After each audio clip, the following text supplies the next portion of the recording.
વિદ્યુત બોર્ડની અંગ્રેજી માધ્યમની શાળામાં બે વિદ્યાર્થીઓ વચ્ચે મજાકમાં ફેંકેલી પેન વચ્ચે બેઠેલ વિદ્યાર્થીની આંખમાં વાગતા ઈજાગ્રસ્ત વિદ્યાર્થીને સારવાર માટે ખાનગી હોસ્પિટલમાં ખસેડાયો. સમગ્ર ઘટના વર્ગખંડમાં લાગેલા સીસીટીવી કેમેરામાં કેદ થઈ.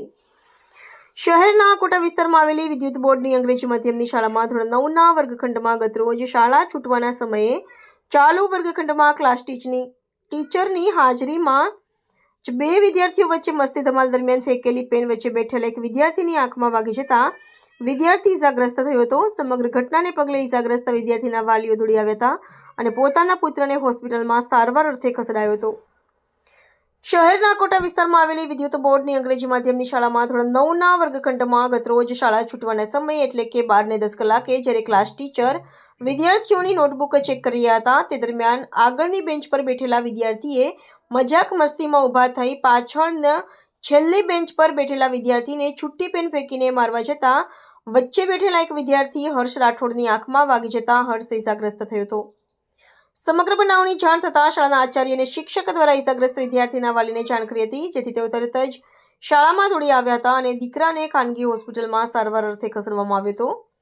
ક્લાસ ટીચરની હાજરીમાં જ સમગ્ર ઘટના બની હતી. ક્લાસરૂમમાં અન્ય વિદ્યાર્થીઓ પોતાની નોટબુક શાંતિથી ચેક કરાવી રહ્યા હતા ત્યારે આ બે વિદ્યાર્થીઓ શાળા છૂટવાની હોય પોતાની ધમાલ મસ્તીમાં હતા. સમગ્ર બનાવને લઈને ઈજાગ્રસ્ત વિદ્યાર્થીના વાલીએ શાળા પ્રશાસનની બેદરકારી સામે નારાજગી વ્યક્ત કરી હતી. એટલે વિદ્યુત બોર્ડ વિદ્યાલય ઇંગ્લિશ મીડિયમમાં 9મા ધોરણમાં છોકરા ભણતો હતો અને કાલે છૂટવાના ટાઈમે એટલે કે 12:10 જ્યારે ક્લાસરૂમમાં મેડમ નોટબુક ચેક કરી રહ્યા હતા એ સમયે આ પહેલી બેન્ચીસ પર બેઠેલા છોકરાએ આ છેલ્લી બેન્ચીસ પર બેઠેલા એક છોકરાને પેન ફેંકી અને આ છોકરાને આંખમાં વાગી ગઈ. એટલે તરત જ અમે એમના પેરેન્ટ્સને ફોન કર્યો. પેરેન્ટ્સ આવ્યા અને એમને દવાખાને દાખલ કર્યો. હા, ક્લાસ ટીચર ઉપસ્થિત હતા. એ બધા છોકરાએ નોટબુક ચેક કરી રહ્યા હતા. ક્લાસમાં એકદમ શાંત બેઠેલા પણ છતાંય આ બે છોકરાઓ થોડી તોફાન કરતા હતા અને આ પહેલી બેન્ચવાળા છોકરાએ છેલ્લી બેન્ચવાળા છોકરાને આ પેન આપી એમાં વચ્ચે કોઈને વાગી ગઈ. સાચી વાત છે કે આવા પ્રસંગો શાળામાં બને એ યોગ્ય ના કહેવાય. શિસ્તમાં છોકરાઓ ના રહે યોગ્ય ના કહેવાય. એટલે રેગ્યુલર અમે પણ રિસેસ દરમિયાન અમારા બે ટીચરો લોબીમાં ફરતા હોય છે, બે ટીચરો ગ્રાઉન્ડ પર પણ રાખીએ છીએ. બધાની ડ્યુટી આપેલી છે કે જેથી આવા પ્રસંગો ના બને. પણ છતાં પણ આવા ઘણીવાર છોકરાઓ ન માનતા ઘણીવાર કહેવા છતાં પણ આવું કરતા હોય છે તે બહુ દુઃખની વાત છે. કોઈ પનિશમેન્ટ કે એવી કોઈ કરવામાં આવે છે આ રીતના બાળકોને? સાહેબ, અમે ઘણીવાર આવું હોય તો અમે છોકરાઓને 6-7 દિવસ માટે રેસ્ટ્રિક્ટેડ કરી દઈએ. બહુ મોટો ગુનો કર્યો હોય તો આપણે એમને શાળામાંથી બીજી શાળામાં બી મૂકી દઈએ. આવું કરીએ છીએ. પણ હવે પનિશમેન્ટ કંઈ યોગ્ય રસ્તો નથી. પણ સમજાવી મનાવીને એમની પાસે કામ કરીએ જેથી આવા પ્રસંગો ના બને. એટલે માટે આજે પણ અમે સવારે શું કર્યું, દરેક ક્લાસની અંદર દરેક ક્લાસ ટીચરે પહેલા પીરિયડની અંદર બધાને સમજાવ્યું કે આટલી નાની નાની વાતો ઘણીવાર કેટલી ગંભીર પરિણામ લેતી હોય છે.